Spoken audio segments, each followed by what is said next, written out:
Hi guys, medyo assemble nga pala tayo ng modem ko. Ito siya, flex ko lang po. Yan, meron siyang LED frame, merong mini pan para hindi siya umiinit. Ito yung ano niya, yung coin slot niya. Ito yung wire niya. So yan, punta siya roon. Ganyan lang siya, simple lang. Mas maganda tong nagamit ko na to kasi napakadali kabit. May mga diagram naman siya nakalagay. Madali lang siya guys. Hindi katulad nito, ito maraming wiring ang ginagawa ko rito.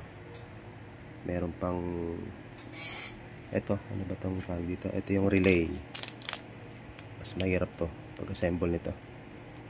Relay, modem ko, tapos yung paglalagyan ng modem ko, parang dyan yan ang nagsusupply sa modem ko para mapagana modem ko.